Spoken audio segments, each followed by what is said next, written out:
Hi everyone, my name is Kaswini Ojuku. I'm a software engineer and a smart contract or blockchain developer. In this video, I'll be explaining the Safemoon smart contract. I'll be uh, explaining how the smart contract works. So, Safemoon is a reflective token whereby uh, whenever a holder of a token tries to transfer or swap the token, a particular percentage of that token is being charged from the holder, and from that percentage that is charged from the holder, 2.5 or 3% goes back to the liquidity pool, and 2% is being redistributed to the holders of the token. So I got a task recently to build a reflective token with special modifications. So because of that task, I needed to look at the SafeMoon smart contract. And while looking at the SafeMoon smart contract, I got confused at first because at first I was thinking, okay, how do I um, distribute a particular percentage of uh, token to a token holder. So the first thing that came to my mind was to do an iterable mapping. That's look through the mapping, the balances mapping, and then send the but the logic I was thinking wasn't looking correct. It doesn't make sense to me. Like, how will you look through a mapping? Imagine a token with like 20,000 or 100 and something thousand holders. You start looping through a mapping of balances to distribute token to them and all of that. And you start calculating the amount they are holding before you get the percentage of token you distribute to them from maybe 1%. So the whole thing does didn't add up. I didn't know how to go about that whole um, algorithm. So I decided to take a deep look at the SafeMoon smart contract again. And while looking at the contract, I couldn't help but appreciate what they did. And I decided to make this video so that in case any other person who might have similar task, similar issue, won't find it as difficult as it was for me before I was able to figure out how the whole SafeMoon contract worked, because that's the only way I could achieve the task that was given to me. All right. So without any further ado, let's dive in. Sorry, this video will be pretty long. Although if it gets too long, I'll have to cut the video into sections and all of that. All right. So starting with the smart contract proper. So SafeMain features on line 7. It says 3% fee auto add to the liquidity pool to locked forever when selling, 2% auto distribute to holders. Okay. So let's look at this is basically on line 16, basically our version declaration solidity. Then here XPDX on license. I believe this was supposed to come first. So this was supposed to come first here. Yeah, let's continue. So now this is our interface. This is the ERC20 interface. So which helps which it's being implemented by the ERC20 token, that is SafeMoon token. So the interface enforces that these functions exist in the smart contract. So basically, so when you're using an interface in a smart contract, you can use it for two purposes, either for interaction or for enforcing particular function. So if this is inherited, that means you have to implement this this function in your smart contract. So it's either for interaction or for implementation. So let's move over. So this is the the the interface, the ERC20 interface. So here is the SafeMat. This is a library. So the SafeMat library is used to perform arithmetic uh, uh, operations, and it also safeguards your smart contract operations from overflow and underflow. So that's one of the reasons why we use SafeMath for arithmetic operations. So yeah, I won't be explaining what overflow and underflow means. So if you're a smart contract developer, you should definitely know what that means. So SafeMath safeguards you from all this overflow and underflow problem you do have whenever you're working with integers in Solidity. So here we have our context. This is also this is an abstract contract which just returns the images of sender and images of data. So in our token contract, we'll be using this context. So we won't be using this images.sender. We'll basically be calling this underscore images.sender function because it returns the images.sender. So that's what that guy does. Then here, this uh, address. This basically checks if an address is a smart contract. This function checks if an address is a smart contract and all of that. So I will be going into details, checking what all these guys do. So let's move on to the ownable. So the ownable contract is basically used to control ownership. Is used to control ownership of a particular smart contract. Normally, in your smart contract, you have to write an only owner modifier to ensure that okay this contract is being owned by the person that deploys the contract. So with ownable, this ownable contract it already has special functions that does that. So you have the only owner modifier here. It also has functions to help you transfer ownership. It has functions to help you um, drop ownership. That's where you have renounce ownership and all of that. So this is a transfer ownership and all of that. So that is what this contract does. So it helps you with the ownership control and all of that. Then we have the Uniswap V2 factory. So this is an interface. So remember when I said use interface for two things, either to interact with a particular contract or to implement what the functions the interface has. So this Uniswap V2 factory here will be used for interacting with the Uniswap V2 factory contract. So that's why we have it here because the SafeMoon contract on the SafeMoon contract has some functions, some of these functions where it has to create pair. So create pair is basically used to provide liquidity for a token on the Uniswap V2 factory contract. So whenever I use create pair, it provides token A and token B. I use it to provide liquidity for two tokens. So the base token, like let's say Ether or BNB, and the normal token you're adding to the exchange for people to trade. So this Uniswap V2 factory is just an interface to interact with the Uniswap V2 factory contract. So the Uniswap V2 pair. So there is a Uniswap V2 pair contract. So the Uniswap V2 pair interface also enables with this contract we can interact with the Uniswap V2 pair contract, and the Uniswap V2 pair contract has some special functions which we will be interacting with and all of that. So I think we'll be this uh, making use of this Uniswap V2 pair to either provide liquidity, yeah, to provide liquidity and for a token and all of that. So that's what this guy will be doing. Sorry, this create pair will be used to create a contract, yeah, a contract for token A and token B. So this create pair will be the this create pair function we create this Uniswap V2 pair contract for you.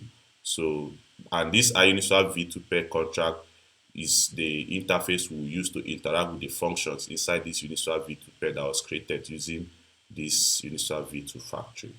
So I don't know if you understand that. If maybe you get lost or you don't understand at some point, you can always use the comment section.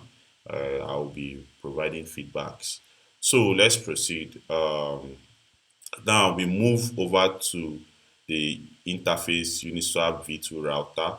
So the Uniswap V2 router is okay. Uniswap is made up of four contracts, for contracts. So the router is the the the the front end, or the periphery contract that users interact with. Now it is this periphery contract that interacts with the core. So the other three are the core, but this router is the periphery. So if you study Uniswap smart contract, you know that Uniswap smart contract is separated into two categories: the periphery and the core. So the core contains the V2 pair, the V2 factory, and the V2 ERC20 token. So why the periphery contains the router, it is through this router that you interact with the core.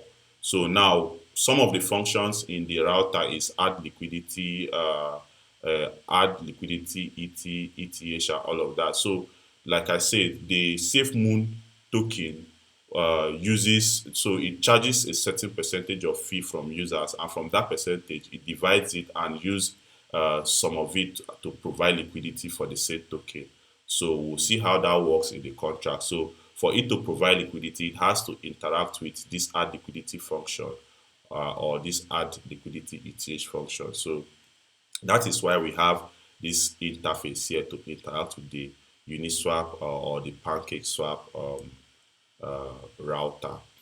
So and we have the router 2 is inheriting the router 1. So this is to remove liquidity and all of this swap exact token for this. So this is just to interact with the Uniswap contract and all of that. So swap exact token, these are basically functions in the Uniswap contract to perform certain tasks. So like I said again, remember interface is used to either interact with a contract or to is used to implement the functions contained in the interface. So this one here will be using it to interact with the Uniswap contract. All right. So we have seen all the external guides we used in this contract. Now this is where the main guide begins. This is the baba of them all. This is the Uniswap contract. So let's dive in. So sorry, this is the Safemoon contract, not Uniswap. This is a Safemoon contract. So yeah, let's continue. So you see, contract Safemoon is context. So remember, context is the guide that contains our MSG dot sender helper function, the IERC20. So this ERC20 is being inherited here. So that means we are going to implement the functions in that ERC20 interface. And also we have the owner in ownable, the guide that helps us to um, control ownership of our smart contract. So yeah, so we have safe math for Unit 256, address for address. So this is how you this is another way to use a library. And yeah, if you want to use a library.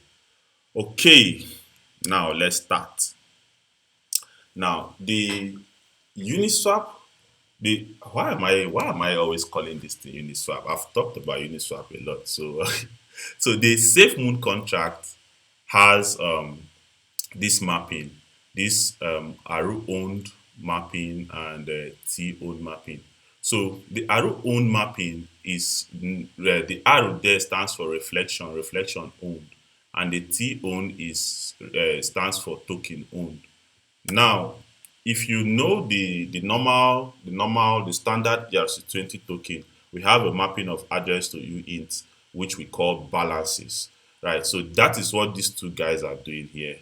So this arrow owned mapping is used to hold the balances of holders that are not excluded from a reward. So if you're excluded from reward, your balance will be saved using this T own mapping. But if you're not excluded from reward, which means you get reflections, your balance will be recorded using this arrow owned mapping. All right. So this is allowances. We know this guy, the normal allowance in the ERC20 contract. So mapping address to bool private is excluded from fee. So this holds accounts which pay or not pay transaction fee. So if an address is added to this mapping and is set to true, that means this person is excluded from fee. But if it's false, that means this person is not excluded from fee. That address is not excluded from fee. So that address will have to pay fees for any transaction they make. So let's move over. So we have is excluded. So I wrote a comment here, accounts which will receive rewards or not. So I say if true, account is excluded from receiving reward. If false, account is not excluded, hence can receive reward. So this excluded mapping holds tracks accounts that have been excluded from receiving rewards. So if is excluded is true, that means that account will not receive rewards. But if it's excluded is false, that means that account will receive rewards. Now, this is an array of address excluded. So it holds all the accounts that are excluded from reward. So whenever you make call a function, like a function to exclude a particular address from reward, that address get pushed into this array. All right. So now let's look at this guy. Let's look at this private const max unit 2560. Now I will be switching to my terminal. So let's see what that guy means. I'll be using solidity shell. Solidity shell. So we are going to understand what they are doing here. So at first, when I started looking at this contract, I was totally confused on what was happening here. So now, first of all, let's get the max of U256. So you do type uint 256 close this guy dot max. So this will return this guy for you, this number for you. So I copied this number and I saved it here, and I say max is this guy. Now, so we now move to the next variable we have here that says t total. So t total is the total supply of this token. So let's calculate what our t total is. So this is let's copy this guy, paste it here. I will say times okay, let me just get all of this. I think Solidity Shell will understand this command. So let's just get all of this and paste it here. So this is the total supply of our token. So I saved it here as our total supply.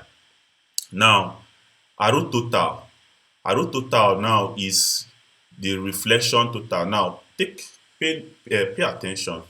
Now, this is our T total, right? T total is the total supply. Now, arrow total is the total supply of this token. They want to get the total supply of this token, but in reflection. So they want to get the total reflection of this token right now. So that's why they are doing this arrow total here. And now to calculate arrow total is equals to max minus max module T total. So we are going to perform this calculation and see what it gives us. So we'll get the arrow total. So let's see what happens here. So our max is this is our max, right? So we get our max, and module T total is this guy. So module T total here, and we press enter. So this is what our max module T total gives to us here. So that's why we have it here. Now our max, so arrow total is max minus in bracket max module T total. So arrow total will now be our max here, which is what we have here, minus this guy here. Where is it? Minus this guy. So we paste it here and say enter. So this is what it gave us. So our arrow total will now be equals to this guy. So this is our arrow total. So an arrow total, remember arrow total is our total reflection. at the beginning of this whole contract, at the beginning of all this is our total reflection. And it is this reflection that we use to calculate how um, uh, tokens are being reflected in users balance anytime a transaction occurs, so and all of that. So let's move forward. So now we have gotten our row total here. Now notice total fees collected through transfers. Okay, so now whenever a transfer is made, this variable is being updated. So it doesn't do anything. It's just okay. You just update it to keep track of the total fee that this contract has collected so far. All right. So let's continue. So here is a normal name, the name of our token, the symbol, and the decimal. And the reason why we have 9 here as our decimal is because if you look here, we are multiplying by the decimal. This is 10 raised to the power of 9. This is our decimal. So our decimal is 9. Now, tax fee is 5. This 5%. So this we want our tax fee to be 5%. So this is previous tax fee setting to tax fee. So we'll see why this was used here while we proceed into the contract. Now we have liquidity fee equal to 5, previous liquidity fee equal to liquidity fee. So here we have Uniswap public immutable Uniswap v2 router address public immutable Uniswap v2 pair. So this is just this is where we are holding the address of the Uniswap v2. We are holding the address of the Uniswap v2 router and the Uniswap v2 pair. So we'll set this in our constructor when trying to deploy this token. So bool in-app liquify, this is either true or false.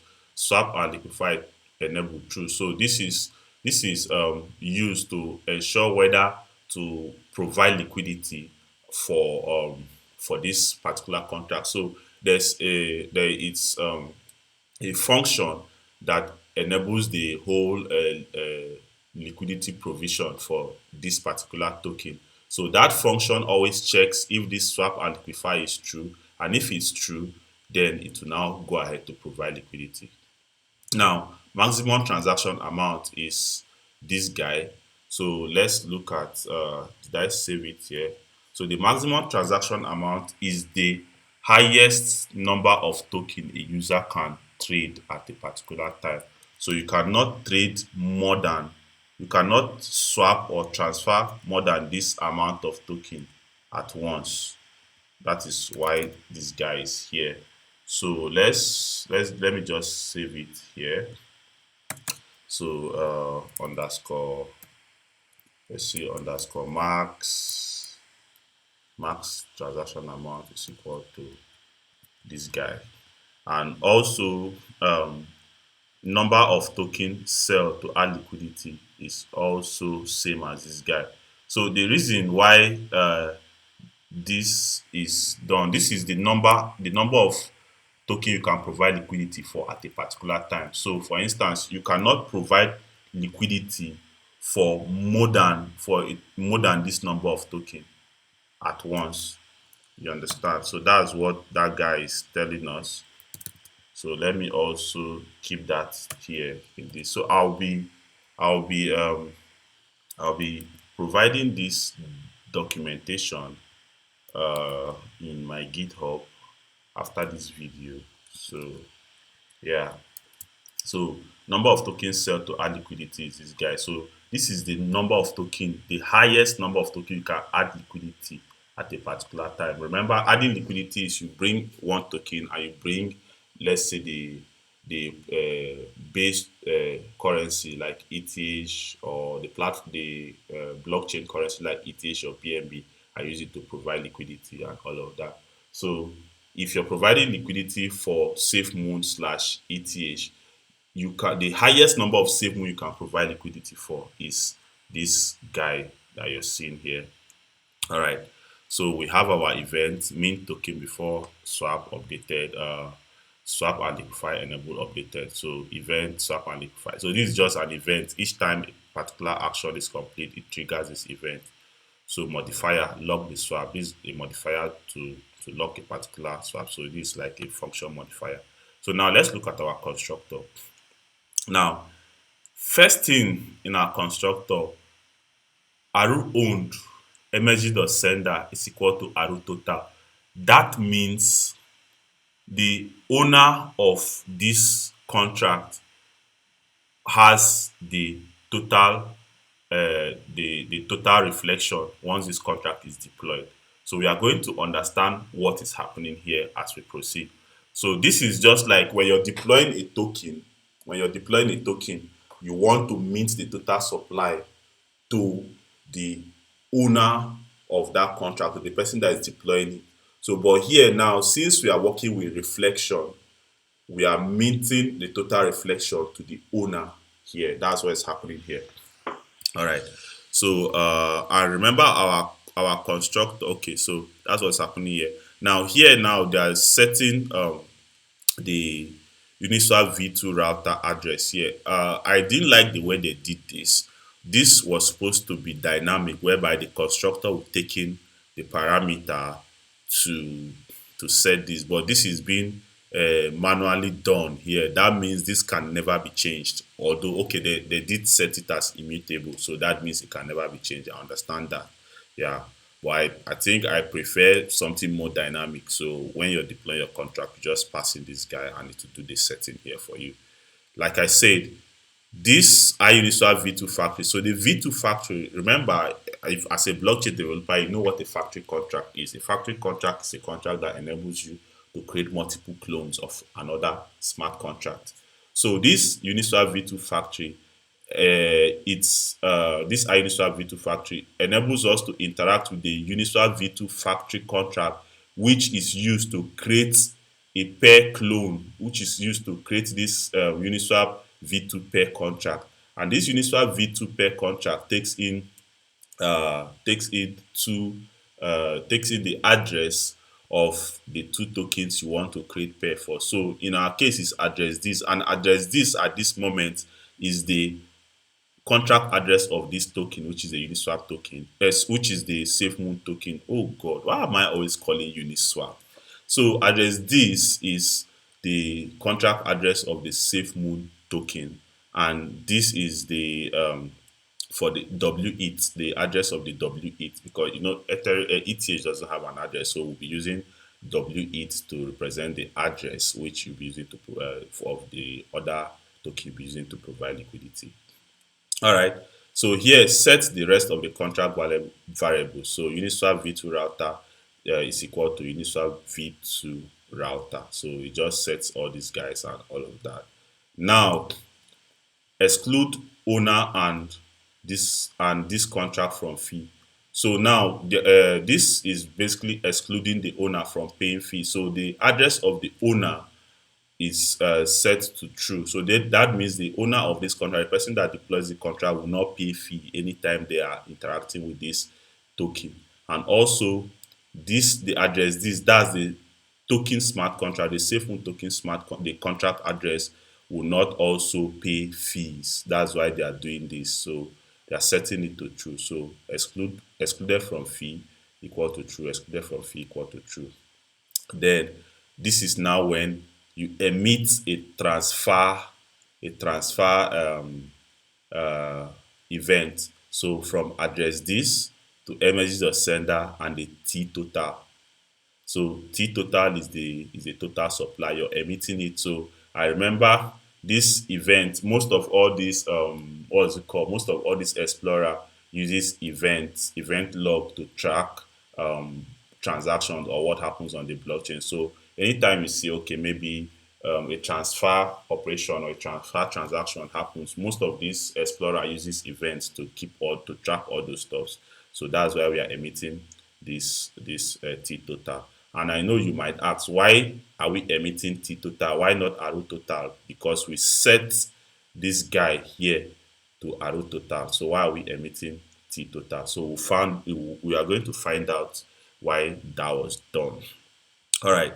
So these are basic stuffs we know. This returns the name of the contract. This returns the symbol of the contract. This returns the decimal. This returns the total supply, and the total supply is returned is the T total. Now, this is where the main work begins. So, let's look at the balance of. Now, the balance of is what will help us to understand how the whole reflection works and all of that. So let me scroll down to my documentation. So you see, all this while I've been just setting variables. So see, that's why I set this guy. I say in the constructor, owner's reflection balance is set to the total reflection, which is arrow total, and arrow owned of owner is equals to arrow total. Arrow owned owner will now be equal to the arrow total that we got. So now we know that the owner reflection balance is the total reflection reflection amount and all of that. So now let's move down. So I said let's get the balance of owner given the reflection balance of the owner. So to get the balance of owner, we have to look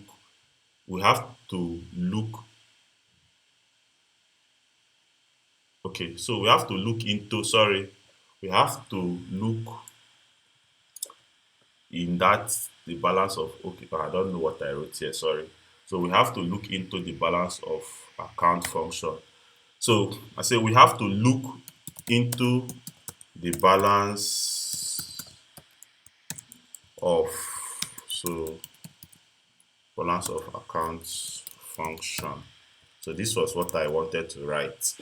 All right. So now this is the balance of uh, function. So the balance of takes in the address of the account you want to check the balance. And now here it says if is excluded, return T owned of the account. That's remember I said earlier now where the T owned mapping holds tracks the balance of users that are excluded from receiving rewards. Why the Aru owned mapping tracks the balance of users that are not excluded from receiving rewards. And for you to receive rewards, your balance need to be kept in reflection because that reflection is what determines how rewards are being gotten or rewards are being distributed to users. So now this is checking if that account is excluded from rewards. If the account is excluded from rewards, it will just return the T owned of that account. Now, our the owner is not excluded from reward because the constructor there was nowhere that it set that excluded from reward of the owner will be true. So the owner is not excluded from reward. So that means inside here, if we are checking the balance of the owner, we are going to proceed to this token from reflection. So now let's look at this token from reflection. So the token from reflection, this will get a little bit confusing. So I want you guys to uh, pause this video at some point, pay close attention, and follow me closely because this is going to get a pretty bit confusing at some point. But yeah, I believe if I was able to understand the contract, yeah, I should be able to to pass or impact that knowledge on uh, everyone else out there. So let's go to the token of token from reflection. So I'm going to hold command. This guy should take me to this guy. This guy is not taking me there. Oh no. So I'm going to do control find. So yeah, so this is token from reflection. Now, the token from reflection takes in the arrow amount, right? And it returns units. So let's look at what's happening here. At first, it has a require statement that ensures that arrow amount is less than or equal to arrow total. So you cannot be doing this guy. You cannot be checking the balance of an amount that is greater than the arrow total. So arrow amount is the reflection amount you want to check, and the arrow total is the arrow total we got from the calculation we did earlier. So amount must be less than the total reflection. So now we now have this other function that says get rate, and it's been set to current rate, right? So let's look at this get rate function. Please follow me closely. Uh, this function is on line 1042. 1042.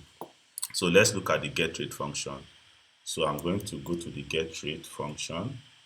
Let's see. Now this is the get rate function. So the get rate function, it's calling another uh, function called get current supply. So now this get current supply returns the arrow supply and the T supply of returns the arrow supply and the T supply. So let's look at this get. Okay, this is it down here. So the get current supply sets arrow supply is equals to arrow total. And remember what our arrow total is. And our T supply is equals to T total. So for now, let's look at, okay, so if arrow supply is less than T total divided by is less than arrow total divided by T total, return arrow total comma T total. So this way is returning the arrow supply and the T supply. So let's now go back to what's happening here. So basically, our current rate is being gotten by dividing arrow supply by T supply. So let me now proceed here. So I'll provide this. This documentation will help you understand what's really happening. So this is why I got our T supply is equals to T total. Uh, T supply is equals to this our T total. Arrow supply is equals to arrow total. Arrow supply is equals to this our total reflection. Now, get rate function returns current rate. Current rate is achieved by dividing arrow supply by T supply. So if we divide our arrow supply by the T supply, our current rate is this guy. Is this guy we have here. So let me just do that in Solidity Shell. If we paste this guy, divide it by our total supply, we get this guy. So let's copy it. Let me copy it and I'll paste it here. So this is our current rate. All right. So now we have gotten our current rate. Let's go back to let's go back to our token from reflection function, which is on line 1042. So line 1042, line 1042. Please, I know you have a lot of questions while watching this, so just make use of the comment section. Line 104242. All right. Now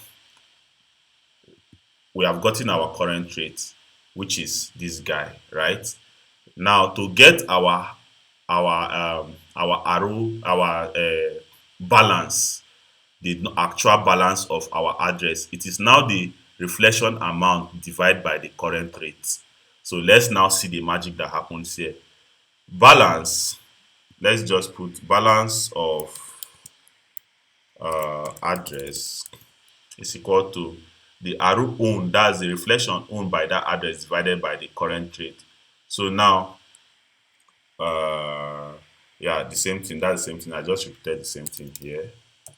So now the balance of owner will now be the total reflection of the owner divided by the current rate. Now remember that the owner has the total reflection, which is this is the total reflection. The total reflection will assign to the owner. So this is the total reflection. Now divided by the current rate we got here. So remember we got our current rate here, which we saved here. So we now divide it by the current rate. Now voila, you see now that what we got here is the same as the total supply. Look at it. Look at it. What we have here is the same as the total supply. And remember, whenever you're minting a token, the total supply is being whenever you're deploying a token, or most of the time, the total supply is being minted to the owner of the contract, the person that deploys it. This is our total supply. Let's check this guy.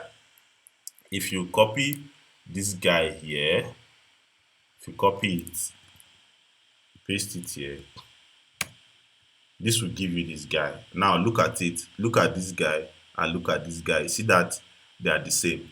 So you see the way they are able to get this is how they get the balance of users. This is how they get the balance of users. So with your reflection balance, they can get your actual balance using this calculation. So now we understand how balance of is being gotten. So the next thing we need to look at is how is the reflection being calculated? How do they calculate this reflection? How does user balance get to increase anytime a transfer transaction is made, anytime you transfer token from one person to another? So how is that reflection being calculated? Now I will give you a hint, and that hint is what you will look out for when we start that the when we start explaining how the reflection is being done. The hint is in the rate, the current rate. Now let's look at our current rate. Our current rate is equal to arrow supply divided by the T supply. Note, T supply is constant. So note, T supply is constant, right? It's constant.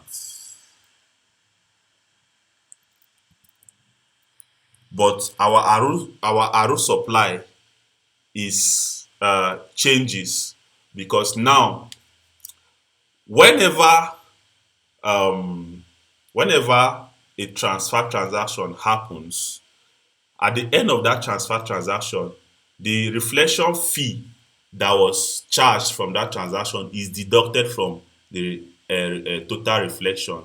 And for this total reflection to be, for that reflection fee to be deducted from this total reflection, that means our arrow supply will always reduce each time a transaction happens. And if arrow supply reduces and T supply is constant, that means anytime you get current rate, this current rate will change based on the reduction of this arrow supply. And if the current rate changes based on the reduction of this arrow supply, and this guy is constant, which means reduction in arrow supply will lead to increment in user balance, because balance is gotten by the reflection owned by an address divided by the current rate. And if current rate is being reduced, that means your balance will be increasing, because this guy is being reduced but this guy doesn't reduce. So I know I've been able to either confuse you, or for if you're able to understand all the explanation, then I've been able to give you an insight to what is actually happening. So follow me closely while we move into the next part of going through the whole transfer process and how the whole reflection is being calculated. But for now, I'm going to stop this video here, and in the next video we are going to continue the whole transfer explanation, so that this video don't get so long and boring. Thank you, and I'll see you in the next video.